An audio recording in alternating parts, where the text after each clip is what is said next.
कोल्हापुरातल्या धनगर समाजातल्या बिरदेव डोने यांनी UPSC परीक्षेमध्ये लक्काचं यश मिळवले। त्यांच्या यशानंतर त्यांच्यावरती कौतुकाचा वर्षाव होते। मात्र अद्यापही ते मेंढरामध्ये रमलेले आहेत। हा सत्कार स्वीकारायला सुद्धा त्यांना वेळ नाही, कारण सर्वप्रथम ते ज्या कुटुंबात वाढले, ज्या मेंढरांसोबत वाढले, त्यांच्यासोबतच आहे ते गेल्या 2 दिवसापासून ते आपल्याला दिसून येतात। आज त्यांच्या बहिणीच्या गावी ते आलेले आहेत। तो एक छोटेखानी सत्काराचा कार्यक्रम सोडला तर बिरदेव ढोणेंचं हे लक्क यश मिळवायला सुद्धा त्यांना वेळ नाही, अशा पद्धतीची सध्या परिस्थिती आहे। त्यांच्याकडून या संदर्भातली आपण माहिती जाणून घ्या। खरं तर सर्वप्रथम तुमचं न्यूज 18 लोकमतमध्ये स्वागत आणि अभिनंदन, इतकं मोठं यश मिळवलं। खरं तर इथंपर्यंत पोहोचणं अनेकांची स्वप्न असतात, मात्र ते स्वप्न आता तुमचं पूर्ण झाले। पहिली प्रतिक्रिया काय? सगळ्यात महत्त्वाचं तर UPSCच्या लिस्टमध्ये नाव येणंच हे खूप भाग्याचं काम आहे। सो लिस्टमध्ये नाव आल्यानंतर खूपच भारी वाटलं आणि ही चांगली न्यूज माझ्या एका खूप जवळच्या मित्रांनी, निशांत देशमुख जो IFS आहे मणिपूर कॅडरचा, त्यांनी मला 2:30 वाजता दिली, परवा 2:30 वाजता। सो रिझल्ट ऐकल्यानंतर खूपच भारी वाटलं आणि 2-3 मिनटासाठी थोडा आनंदाश्रू असतातच। सो मग खूपच भारावून गेल्यासारखं वाटलं की जे लहानपणापासून आपण उराशी बाळगलेले जे स्वप्न आहे की सत्यात उतरवतंय एका क्षणातच, असं वाटलं की मग ते खूपच तुमचा स्वतःचा रिझल्ट सुद्धा तुम्ही बघितला नाही आहे। हो, माझ्या ॲक्च्युली मित्रांनो मला 2:30 वाजता फोन करून सांगितलं की तुझा लिस्ट लागला आणि 551 रँक आला। कुठं होता त्यावेळी? मी ॲक्च्युली आमच्या मावशीच्या दिरांची बकरी कातरायला चालू होती आणि आईवडील माझ्या मामाच्या कटल्याला होते तिकडे दुसरीकडे। सो मग आम्ही 4 वाजेपर्यंत तिथे बकरी कातरली, मग त्यानंतर मग आम्ही मामाच्या कटल्याला गेलो जिथे आईवडील होते। खरं तर यश मिळवलंय। यश मिळवल्यानंतर कौतुक तर सगळेच जण करतात, मात्र इथंपर्यंत पोहोचण्यासाठी जे कष्ट घेतलेले असते ते कुणालाच माहीत नसते। ते कष्ट जरा आमच्या प्रेक्षकांना सांगा। सगळ्यात महत्त्वाचं तर की म्हणजे टू मिनिमाइज माय जर्नी, म्हणजे आपण UPSCच्या जर्नीमध्येच फोकस करूया। ॲक्च्युली 2021मध्ये UPSCचा क्लास लावण्यासाठी दिल्लीला जायचा हा निर्णय माझा घेतला होता, पण फायनान्शियल कन्स्ट्रेंट होते। सो माझा एक मित्र आहे जय पाटील म्हणून, मंगळवेढ्याचा आहे, त्यांचे आजोबा BT पाटील सर म्हणून होते, ते एका मंगळवेढ्याच्या शिक्षण संस्थेचे प्राचार्य आहेत। सो त्यांचा एक विद्यार्थी आहेत अजित शहा म्हणून पुण्याचे। सो त्यांनी मला UPSCचा क्लास जॉईन करायसाठी मदत केली आर्थिक, म्हणजे त्यांनी मला एकाच फोनवर 2,35,000 रुपये अमाऊंट माझ्या अकाउंटवर जमा केली। सो मी 2021मध्ये नेक्स्ट आयएस दिल्लीला क्लास जॉईन केला। त्यानंतर 2022पर्यंत मी पहिला अटेम्प्ट तिथेच दिला, पण माझी काय पहिली अटेम्प्टमध्ये प्री क्लिअर नाही झाली। सो मग परत थोडे दिवस दिल्लीमध्येच राहिलो, थोडं मेन्सची इम्प्रूव्हमेंटसाठी काम केलं आणि मग 2023मध्ये मी पुण्याच्या ज्ञानप्रबोधिनी कॉम्पिटेटिव्ह एक्झामिनेशन सेंटरमध्ये अभ्यासिकेला आलो। ॲक्च्युली तर JPमध्ये थोडं, आम्ही JP म्हणतो ज्ञानप्रबोधिनीला। सो JPमध्ये थोडंसं ॲडमिशन मिळवणं जरा लय कठीण आहे, कारण सोडली डिसिजन विवेक कुलकर्णी सरांचा आहे तो की ॲडमिशन द्यायचं नाही द्यायचं। आणि ॲक्च्युली माझी प्री पण क्लिअर झाली नव्हती, मला माहीत नाही की सरांनी मला कसं काय ॲडमिशन दिलं। सो ते एक थोडं आश्चर्यच होतं, कारण भरपूर सारे माझे असे मित्र होते की त्यांना सरांनी ॲडमिशन दिलं नव्हतं। सो मग त्यानंतर 2023मध्ये मी पुन्हा एकदा प्री दिली, दुसरा अटेम्प्ट। दोन्ही मेन्स क्लिअर झाले, म्हणजे फॉरेस्टचे पण प्री क्लिअर झाले आणि CSEची पण प्री क्लिअर झाली। पण मग त्यावेळी प्री नाही क्लिअर झाली आणि माझा ऑप्शनलला तितकं चांगलं जितकं मी इफर्ट द्यायला पाहिजे होते तितके दिले नव्हते। सो ते एक माझा लॅक्युना राहून गेला। ऑप्शनलला मला 215 मार्क पडले, सो तिथं थोडं कमी पडलं आणि माझं कट ऑफ 30-35 मार्कांनी राहिला। फॉरेस्टची मेन्स नोव्हेंबरमध्ये नागपूरला दिली। मला असं वाटलं होतं की फॉरेस्टच्या मेन्सला मी चांगलं दिलं आहे आणि मला जेवढं पाहिजे होतं तेवढं दिलं, आणि ॲटलिस्ट मला असं वाटत होतं की ॲटलिस्ट म्हणजे इंटरव्ह्यू तरी कॉल येईल असं मला वाटत होतं। पण मग जानेवारीमध्ये रिझल्ट लागला आणि माझ्या 2 मित्रांचं मेन्स क्लिअर झाली होती, म्हणजे निशांत देशमुख जो आता आहे आणि अक्षय वडे जो आता IGNAPला ट्रेनिंग घेतो आहे। दोघांचं सिलेक्शन झालं। आम्ही 4 जणांनी एकत्र अभ्यास केला होता, पण माझं झालं नाही। मग ते थोडं 15 दिवस खूप डिफिकल्ट सिच्युएशनमध्ये होते ॲक्च्युली, म्हणजे डिमोटिवेटेड होते माणूस, डिसअपॉइंटेड होतं आणि सेल्फ डाऊट करायला चालू करते, यार करतोय ते बरोबर करतोय की नाही करतोय। मग परत मग निशांतनेच मला मोटिवेट केलं की ठीक आहे तू कर, व्यवस्थित होऊ शकते। मग परत एकदा 2024ची प्री दिली। 2024 म्हणजे ऑगस्टमध्ये परत मला, म्हणजे 2023च्या मेन्समध्ये चालू असताना मला डेंग्यू झाला होता। परत 2024ला मला मेन्सच्या वेळी डेंग्यू झाला, पण मला आणि वाटलं अरे यायला गंडलं वाटायला लागलं, म्हणजे यावेळी पण आता मेन्स जाते वाटायला लागले। पण मग ठीक आहे, मागच्या वेळी थोडे माझे 15 दिवस गेले होते, यावेळी माझे 8 दिवस गेले। सो मग ते एक मला ठीक होतं, प्लस पॉईंट होता। मग यावेळी मी थोडा ऑप्शनलवर जास्त फोकस केला होता, ज्यात मी मागच्या वेळी कमी पडलो होतो। मग सप्टेंबरमध्ये मेन्स दिल्यानंतर मुंबईला आम्ही सोबतच होतो, ती मी आणि माझी मैत्रीण ती कोमल फडतरे म्हणून आम्ही एकत्रच मुंबईला राहिलो पण होतो आणि सोबत मेन्स पण दिली होती आणि सोबत अभ्यास पण ज्ञानप्रबोधिनी म्हणजे आम्ही तिघांनी, म्हणजे मी, निशांत आणि कोमल तिघांनी अभ्यास एकत्र केला होता। सो मग असं वाटलं होतं की मेन्स दिल्यानंतर की म्हणजे रिझल्ट जेव्हा असं वाटलं होतं की कोमलचं आन्सर रायटिंग मी बघितलं होतं, असं वाटत होतं की ॲटलिस्ट म्हणजे मला माहीत नव्हतं की माझं होईल नाही होईल माहीत नव्हतं, पण असं वाटत होतं की ॲटलिस्ट कोमलचं तरी होऊन जाईल। पण ॲक्च्युअली रिझल्ट आला आणि निशांतचं पण झालं नाही आणि कोमलचं पण झालं नाही आणि माझं सिलेक्शन झालं, म्हणजे मेन्स क्लिअर झाली। सो मग त्यावेळी मला खूप वाईट वाटलं की यार म्हणजे की मला असं खूप मनापासून वाटत होतं की ॲटलिस्ट कोमलचं होऊन जाईल असं मला वाटत होतं, पण मग ते झालं नाही। मग त्याबाबतीत त्यावेळी खूप मला वाईट वाटलं। पण मग 20 डिसेंबरला इंटरव्ह्यूचं शेड्यूल बाहेर पडला आणि मला असं कळलं की 20 जानेवारीला माझा इंटरव्ह्यू आहे। पण मग ते की 1 महिन्याचा माझी डेट होते आणि मग तिसऱ्या दिवशी माझी म्हणजे म्हणजे म्हणू शकतो की फाटली थोडीफार म्हणू शकतो आपण की अरे आता 1 महिन्यामध्ये कशी UPSC प्रिपरेशन करायची आहे. सो मग परत निशांना सांगितलं की कमी वेळ असला की माणूस खूप चांगल्या प्रकारे करू शकतो. मग थोडं युनिक अकॅडमीचे ते पुण्याचे प्रवीण चव्हाण सर आहेत, त्यांनी मला थोडं इंटरव्ह्यूबद्दल 1-on-1 मॉक घेतले. म्हणजे बेसिक आपल्या गावाकडच्या मुलांना कसं काय माहीत नसतं की म्हणजे इंटरव्ह्यू म्हणजे काय किंवा काय करायला पाहिजे. सो सरांनी मला ॲक्च्युली कपडे कोणते घालायला पाहिजे, शूज कोणते घालायला पाहिजे, केस केवढी कट करायला पाहिजेत, या सगळ्या गोष्टी म्हणजे सगळं सांगितलं की सरांनी. मग माझे छोटे मिनी 1-on-1 मॉक्स घेतले आणि मग त्यानंतर मी 4-5 जानेवारी माझ्या वडिलांचं किडनी स्टोनचं ऑपरेशन झालं कोल्हापुरात. सो पप्पांना ऑपरेशन थिएटरमधून बाहेर काढलं, ICUमध्ये शिफ्ट केलं आणि मग तिथं सांगून दाजी आणि दिदी माझ्या हॉस्पिटलमध्ये होते, आई दाजी दिदी हॉस्पिटलमध्ये होते. आणि मग तिथून मी पुण्याला निघून गेलो. पुण्याला ज्ञानप्रबोधिनीला एक मॉक दिला आणि तिथून पुढे मी दिल्लीला निघून गेलो. दिल्लीला माझा मित्र विलास मोरे म्हणून आहे, तो त्याच्या रूममध्ये मी राहिलो. आणि सो मग 20 जानेवारी माझा इंटरव्ह्यू झाला. मग तेच मग परवा रिझल्ट लागल्यानंतर मग असं वाटलं की इतके दिवस आपण प्रयत्न करतोय तर त्याचं कुठेतरी फळ आपल्याला भेटले.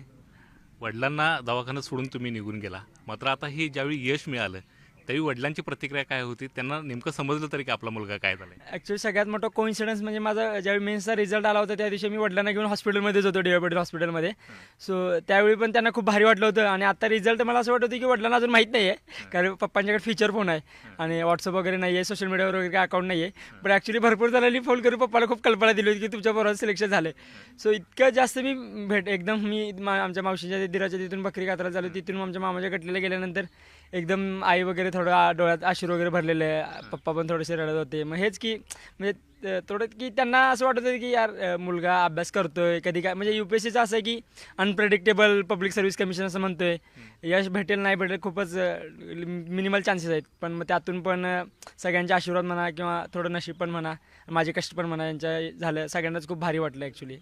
खरं तर मेंढराकडे जाणारं पोरगं इथंपर्यंत जाईल असं कुणाला वाटत होतं आणि स्वतःला तरी वाटत होतं का? हा स्पार्क कोणी शोधला? ॲक्च्युली तर मी ज्यावेळी 7वीला 8वीला वगैरे असायचो त्यावेळी आमच्या वर्ग शिक्षक मॅडम होत्या, जाधव मॅडम म्हणून. त्यांना असं वाटायचं की पोरगं जरा असं हुशार आहे. मग त्यांना असं वाटायचं की ॲटलीस्ट शिक्षण अधिकारी थ्रू म्हणजे आमच्या वरचा अधिकारी हो, आम्हाला तुला भेटायला आलं थोडंफार तरी अभिमान वाटेल. पण मग 11वी-12वी गेलं असं वाटलं की उपजिल्हाधिकारी जरा मोठी पोस्ट असते आणि शिक्षणाधिकारी भरपूर शिक्षणाधिकारी त्यांच्या हाताखाली असतात. सो मग त्यावेळी वाटलं की आयला उपशिक्षणाधिकारीसाठी आपण प्रिपरेशन करूया.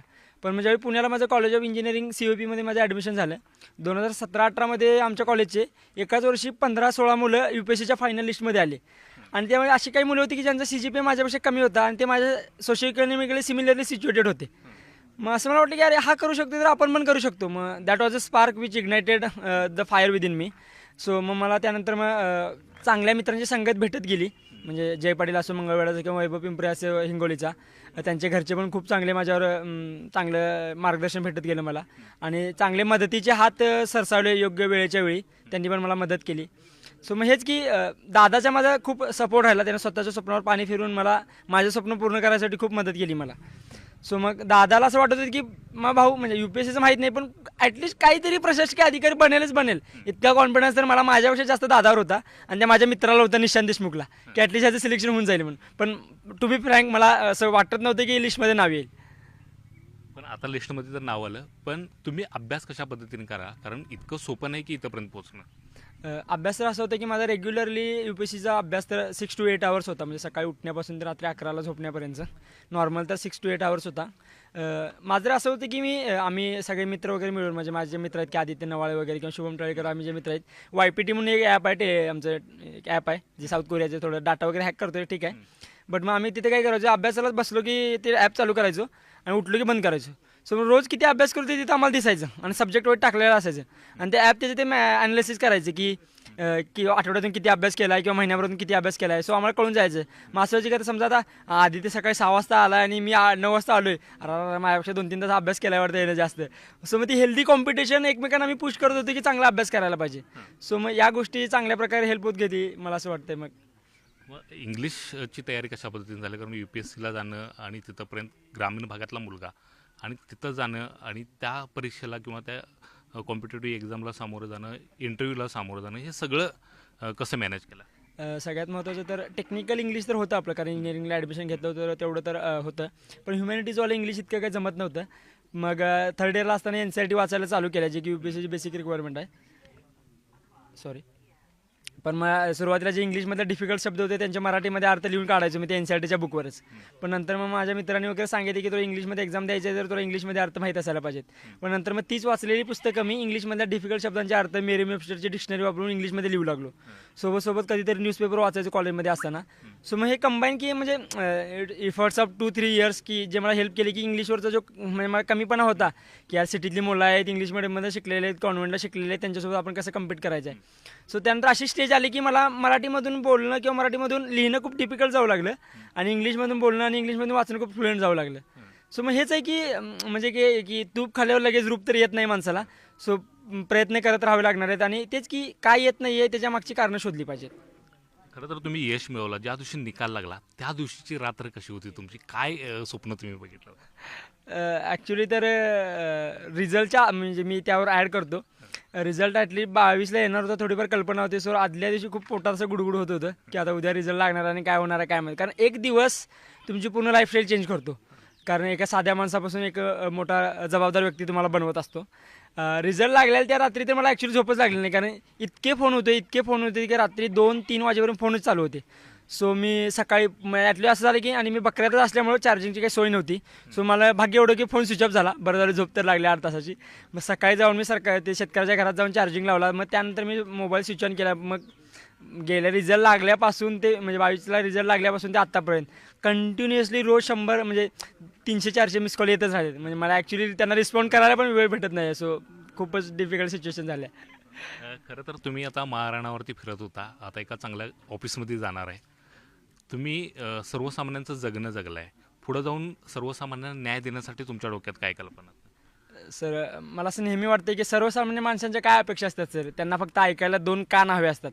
त्यांना असं वाटत असतं की तुम्हाला जे म्हणायचे ते माझं कोणतं ॲटलीस्ट ऐकून घ्यायला पाहिजे, माझं कोणतं दाद घ्यायला पाहिजे. सो मी देवाकडे हीच अपेक्षा करेन की सर्वसामान्यांचं जे ऐकून घेण्याची क्षमता माझ्यामध्ये देवो, त्यांचं चांगलं करण्याचं बळ माझ्या हातांमध्ये देवो आणि समाजाचं कल्याण माझ्या हातातून घडवो हीच माझी अपेक्षा आहे. आता जी रँक मिळाली आणि जी पोस्ट मिळाली ती तुम्ही स्वीकारणार आहात? सगळ्यात महत्त्वाचं तर 551ला म्हणजे last considering the last UPSC trend असं वाटतंय की IPS कॅडर भेटेल. पण नाही भेटेल आता फायनल अलोकेशन आल्यानंतर समजून जाईल. पण हा माझा 3रा अटेम्प्ट होता आणि माझ्याकडे अजून 6 अटेम्प्ट आहेत OBC कॅटेगरी कन्सिडर करून. तर सो यावेळीचा मी प्रीचा अटेम्प्ट देतोय to improve my rank. So 26 मेला काय 25 मेला प्री आहे जो मी पुन्हा एकदा अपेअर होतोय. पण त्यासोबतच मला असं मनापासून खूप वाटतंय आणि आमचे 2-3 जे मित्र आहेत माझे की आदित्य लवाळे वगैरे असतील किंवा शुभ वगैरे असतील किंवा अक्षय जवळ IJNAPमध्ये ट्रेनिंग घेतोय. आज असं कन्सिस्टंटली ओपिनियन असते की फाउंडेशन कोर्स जो मसुरीचा लबासनाचं जे आहे ते मिस नाही करायचं आहे. सो बघू मी थोडं निशांशी वगैरे बोलेल किंवा अजून विकू सरांना वगैरे सर थोडं कन्सल्ट करेन ज्यांनी ऑलरेडी सक्सेस घेतली त्यांच्याशी थोडं बोलेन. पण या पॉईंटला तर असं वाटतं की UPSCचा अटेम्प्ट देते कारण जॉईनिंग तरी माझं फाउंडेशन कोर्स जुलै आणि ऑगस्टमध्ये येईल. सो मग त्याच वेळी ठरवता येईल असं वाटतं मला आता. खरं तर असं इतकं मोठं यश मिळाल्यानंतर आईच्या हातचं गोडधोड जेवण खायला मिळते. तुम्हाला काय खायला मिळालं? ॲक्च्युली तर गोडधोड म्हणण्यापेक्षा आमचं थोडं धनगर समाजामध्ये पद्धत आहे की जरा काय तर चांगलं घडलं की पिल्लं कापायचं. सो या गोष्टीचं औचित्य साधून आमच्या मोठ्या मामानं एक चांगलं पिल्लंच कापलेलं आणि आजूबाजूच्या सगळ्या आमच्या धनगर समाजाला जेवायलाच घातलेलं. सो मटणाचा एकदम चांगलाच बेत केला होता त्या दिवशी. नक्कीच ही तुमची कारकीर्द आहे ते अनेकांना प्रेरणादायी आहेत. मात्र तुम्ही या ग्रामीण भागातले किंवा तुमच्यासारख्या युवकांना इथंपर्यंत पोहोचण्यासाठी काय एक सल्ला द्याल? जे माझ्यासारखे युवक आहेत जे ग्रामीण भागातून आणि स्पर्धा परीक्षा तयार करतात किंवा कोणत्याही क्षेत्रामध्ये सध्या झगडत आहेत त्यांना मी एवढंच म्हणेन की प्रयत्न करत राहा, चांगल्या मित्रांची संगत ठेवा, व्यसनांपासून लांब राहा आणि तुमच्या जडणघडणीच्या काळामध्ये सोशल मीडियावरून थोडं डिकनेक्टेड राहा. कारण जितका वेळ आपण सोशल मीडियावर घालतो तितका वेळ आपल्या स्वतःच्या घडणीवर घातले तर ते थेंबे थेंबे तळेसाचेनुसार मल्टिप्लायर इफेक्ट होतो आणि ती खूप मोठी गोष्ट आपल्याला इम्पॅक्ट करत असते. आणि ज्याचा म्हणजे मी तुमच्यासमोर मी स्वतः अनुभव आहे की ज्याचं प्री आणि किंवा मेन्सच्या वेळी माझं स्वतःचं व्हॉट्सअप फेसबुक किंवा इंस्टाचे अकाउंट बंद असायचे माझे. सो माझं सर्व विद्यार्थ्यांना हाच असेल की परिस्थितीची जाणीव ठेवून चांगल्या मित्रांची संगत ठेवा, व्यसनांपासून लांब राहा आणि आपल्या प्रयत्नांशी चांगल्या मार्गाने झगडत राहा. बस. नक्कीच आपण स्वप्न पाहिलेली ती पूर्ण होतात. त्यासाठी बिरदेव यांनी दिलेला जो सल्ला आहे तो सल्ला अंमलात आणला तरच हे सगळं शक्य आहे आणि सर्वसामान्य व्यक्तीसुद्धा इथंपर्यंत पोहोचू शकतो. हे बिरदेव यांच्या रूपानं आहे ते आपल्याला समोर आले. बिरदेव यांचा प्रवास हा नक्कीच प्रेरणादायी आहे. न्यूज 18 लोकमतच्या सुद्धा त्यांना या प्रेरणादायी वाटचालीसाठी शुभेच्छा असतील. Cameraman Sandeep Patil, Dnyaneshwar Salunkhe, news 18 Lokmat, Karnataka.